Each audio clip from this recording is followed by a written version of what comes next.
नमस्कार साथियों, आप सभी का फिर से स्वागत है आपके अपने YouTube चैनल कॉन्सेप्ट लवर्स में। यह हमारा शिक्षण शास्त्र संबंधी प्लेलिस्ट का 11वां वीडियो है, जिसमें आज हम बात करेंगे समावेशी शिक्षा के विषय में। साथियों, समावेशी शिक्षा एक अत्यंत महत्वपूर्ण टॉपिक हो जाता है, जिसके अर्थ के विषय में आज हम जानेंगे और परीक्षा में जो हमारी महत्वपूर्ण परिभाषाएं पूछी जाती हैं उसके विषय में हम चर्चा करेंगे।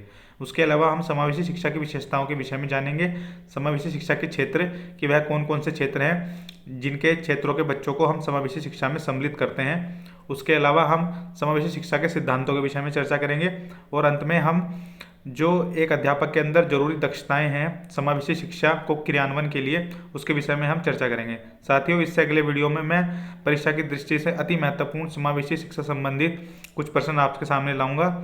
अतः यह वीडियो भी आपके लिए महत्वपूर्ण हो जाता है और आप अगले वीडियो की भी प्रतीक्षा करिए। साथियों, आप हमारा टेलीग्राम चैनल भी ज्वाइन कर सकते हैं, जिसका लिंक आपको डिस्क्रिप्शन में दिया गया है। इसके अलावा हमारी गणित की जो प्लेलिस्ट है वह भी प्रारंभ की जा चुकी है, आप उसको भी डिस्क्रिप्शन में जाकर चेक कर सकते हैं। तो चलिए साथियों शुरू करते हैं। सबसे पहली चीज़ वह है हमारी समावेशी शिक्षा का अर्थ। समावेशी शिक्षा को अंग्रेजी में इंक्लूसिव एजुकेशन कहा जाता है, जिसका अर्थ होता है सामान्य तथा विशिष्ट बालक बिना किसी भेदभाव के एक ही विद्यालय में शिक्षण ग्रहण करना। साथियों, बालक और विशेष बालकों में क्या अंतर होता है यह भी हम आगे जानेंगे।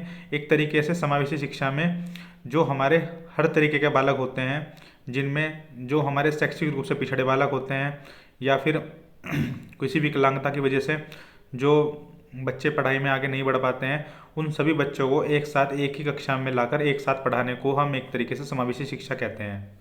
एक तरीके से सभी बच्चों का समावेश इस शिक्षा के अंतर्गत होता है। इसके बाद हम देखते हैं समावेशी शिक्षाओं की परिभाषा। साथियों, आपसे सीधा परिभाषा पूछी जा सकती है और आपसे 4 ऑप्शन दिए जाएंगे। आपसे पूछा जाएगा कि यह परिभाषा निम्न में से किस शिक्षण शास्त्री की है। तो आपके सामने यह 2 परिभाषा दी गई हैं, यह आपके लिए महत्वपूर्ण है।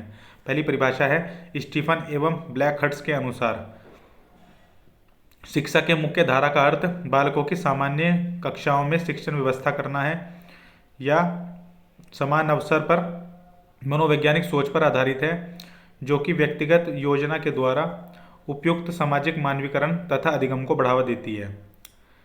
इस परिभाषा के बाद आइए देखते हैं हमारी दूसरी परिभाषा को, जो कि यर्शेल के द्वारा है। समावेशी शिक्षा के कुछ कारण योग्यता, लिंग, प्रजाति, जाति, भाषा, चिंतन का स्तर, सामाजिक तथा आर्थिक विकलांगता, व्यवहार या धर्म से संबंधित होते हैं। साथियों, एक तरीके से यर्शेल ने अपनी परिभाषा में सामाजिक शिक्षा को एक अत्यंत व्यापक रूप दिया है।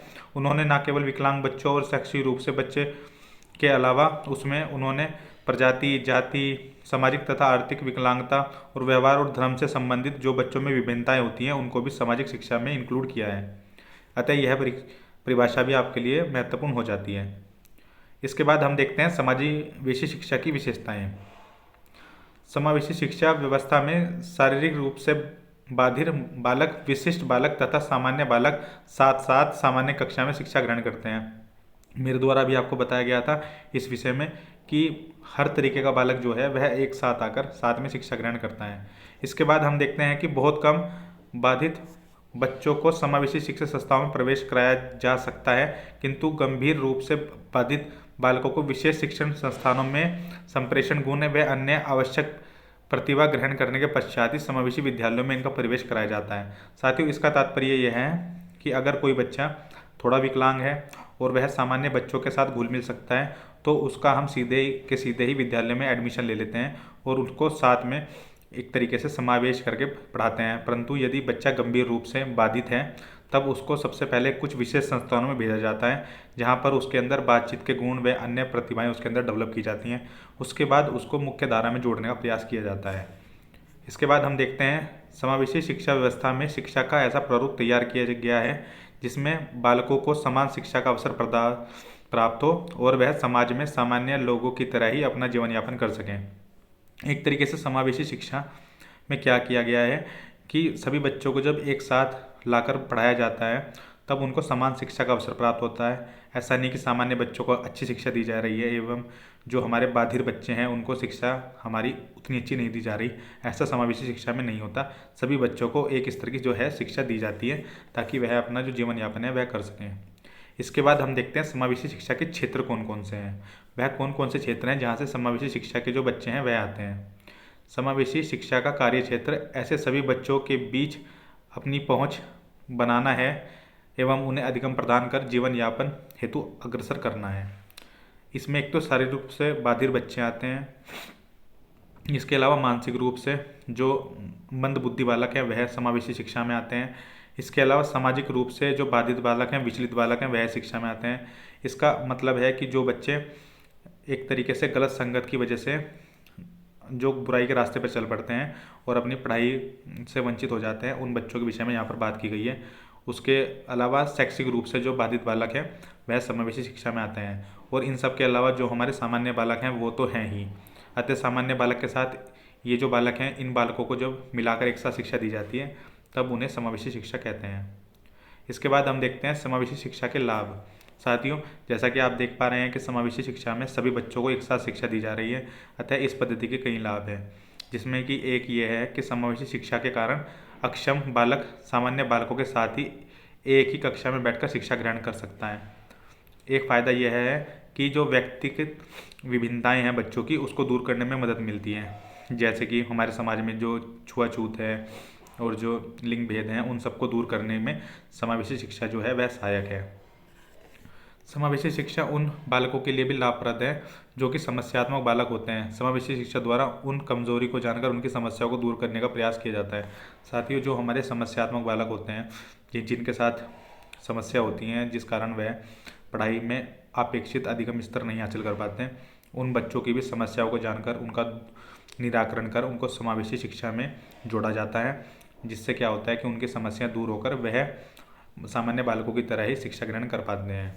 यह सब लाभ हमारे समावेशी शिक्षा के हैं। इसके बाद हम देखते हैं समावेशी शिक्षा के सिद्धांत।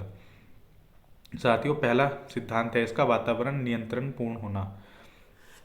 समावेशी शिक्षा में हर तरह के बालक एक ही कक्षा में शिक्षा ग्रहण करते हैं, जिस कारण उनमें विभिन्न तरह के वातावरण उत्पन्न होते हैं। वातावरण को एक ही वातावरण में डालने का काम समावेशी शिक्षा करता है। साथियों, एक तरीके से जो हमारी कक्षा का वातावरण है उसको नियंत्रित किया जाता है, ताकि जो बच्चे हैं वह एक ही तरह के वातावरण में समावेशी शिक्षा जो है वह हासिल कर सकें। या फिर हम ऐसे भी कह सकते हैं कि अलग अलग बच्चे जो हैं अलग अलग स्तर से आते हैं और वह अलग अलग वातावरण पैदा करते हैं, तो हमारे द्वारा यह प्रयत्न किया जाता है कि उन सभी का एक ही वातावरण बनाया जाए। इसके बाद हम देखते हैं हमारा दूसरा सिद्धांत, वह है विशिष्ट कार्यक्रमों द्वारा शिक्षा। समावेशी शिक्षा विशिष्ट कार्यक्रमों द्वारा बच्चों को शिक्षा प्रदान करने का सबसे अच्छा तरीका है। बालक विशिष्ट कार्यक्रमों में भाग लेकर या उन्हें देखकर उनके अंदर अधिगम की शक्ति को बढ़ाया जाता है, इसलिए समावेशी शिक्षा में विशिष्ट कार्यक्रमों द्वारा शिक्षा प्रदान की जाती है। साथियों, एक तरीके से जो हमारी समावेशी शिक्षा है उसमें कई तरह के विशिष्ट कार्यक्रम चलाए जाते हैं। उन कार्यक्रमों का बेसिकली जो मकसद होता है वह यही होता है कि जो हमारे पिछड़े हुए बच्चे हैं या जो हमारी जो शिक्षण अधिगम है उसको प्राप्त नहीं कर पा रहे हैं, उन बच्चों के लिए विशिष्ट कैंप लगाकर उन बच्चों को मुख्य धारा में जोड़ने का प्रयास किया जाता है। इसके अलावा हमारा जो अगला सिद्धांत है वह है भेदभाव रहित शिक्षा। समावेशी शिक्षा में भेदभाव रहित शिक्षा का होना अत्यंत महत्वपूर्ण है, क्योंकि अगर शिक्षा में भेदभाव रहेगा तो कभी भी बच्चों का एक साथ समावेश नहीं हो पाएगा और जो हमारे लक्ष्य हैं उनकी प्राप्ति हम लोग नहीं कर पाएंगे। इसके बाद हम देखते हैं माता पिता द्वारा सहयोग प्रदान करना। साथियों, एक तरीके से समावेशी शिक्षा में केवल जो शिक्षक है उसी का दायित्व नहीं रहता है कि वह बच्चों के अंदर एक तरह का भेदभाव है उसको ख़त्म करे, अपितु जो समावेशी शिक्षा में जो हर स्तर से जो समाज से बालक आते हैं उनके जो माता पिता हैं उनका जो सहयोग होता है वह भी बहुत अधिक आवश्यक होता है। और जो माता पिता है वह शिक्षा में सहयोग प्रदान करते हैं और उसकी सहायता करते हैं, तो यह भी एक तरीके का हमारे लिए बहुत अधिक महत्वपूर्ण फैक्टर हो जाता है। इसके बाद हम देखते हैं लघु समाज का निर्माण। साथियों, जब बच्चे एक कक्षा के अंतर्गत आते हैं तब वह एक साथ बैठते हैं तथा वह एक साथ एक छोटे से समाज का निर्माण करते हैं, क्योंकि वह समाज के अलग अलग तबके से आते हैं और उस कक्षा को वह एक छोटे समाज के रूप में निर्मित करते हैं। इसके बाद मैंने अभी आपको बताया कि जो प्रतिभाशाली बालक होते हैं और जो पिछड़े हुए बालक होते हैं वह जब साथ में आते हैं तो समाज का निर्माण होता है। इसके बाद हम देखते हैं समावेशी शिक्षा में शिक्षक में किन किन शिक्षण दक्षताओं का होना आवश्यक है। साथियों, बिना शिक्षण दक्षताओं के कोई भी शिक्षक एक अच्छा समावेशी शिक्षा का वातावरण क्रिएट नहीं कर सकता। अतः समावेशी शिक्षा में उसके अंदर कुछ विशेष दक्षताओं का होना आवश्यक है। इन उसके विषय में हम चर्चा करेंगे। पहली जो दक्षता है वह है कि शिक्षक को बच्चों को अभिप्रेरित करने की पूरी क्षमता होनी चाहिए। साथियों, अभिप्रेरणा अधिगम का एक महत्वपूर्ण फैक्ट है। बिना अभिप्रेरणा के जो हमारा अधिगम है वह एक तरीके से शुरू भी नहीं हो सकता, मैं ये मानता हूँ, क्योंकि मोटिवेशन जो है वो बहुत अधिक महत्वपूर्ण हो जाता है। अतः एक शिक्षक को चाहिए कि वह अपने बच्चों को मोटिवेट करता रहे और जो शिक्षा है उससे होने वाले फ़ायदों के विषय में बच्चों को बताता रहे। इसके बाद हम देखते हैं समावेशी शिक्षा में एक अध्यापक में यह दक्षता भी होनी चाहिए कि वह किसी कार्य को प्रारंभ करने से पहले छात्रों को यह बता देना चाहिए कि वह कार्य उनके किन किन आवश्यकताओं की पूर्ति कर सकेगा। साथियों, फिर से वही बात आई है कि जो छात्र है वह अलग अलग सामाजिक क्षेत्र से आते हैं, उनकी जो क्षमताएं हैं वह अलग अलग होती हैं। अतः उन्हें यह बताना अत्यंत आवश्यक हो जाता है कि जो भी उनको पढ़ाया जा रहा है वह उनकी जो ज़िंदगी है उसको बेहतर बनाने में किस तरीके से मददगार साबित होगा। उनको एक तरीके से जीवन यापन करने के लिए जो जीविका है उसको प्राप्त करने के लिए जो समावेशी शिक्षा है वह किस तरीके से महत्वपूर्ण है, यह बताने का गुण जो है एक शिक्षक के अंदर होना चाहिए। इसके अलावा हम देखते हैं कि शिक्षक में समायोजन करने की क्षमता भी होनी चाहिए।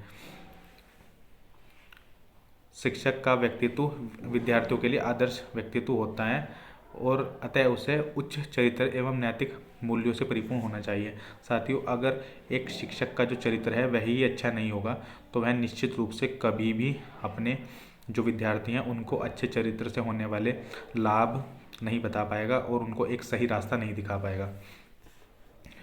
तो साथियों, अगर आपको यह वीडियो पसंद आई हो तो इसे लाइक करिए, शेयर करिए और वीडियो पूरा देखने के लिए आपका धन्यवाद। नमस्कार।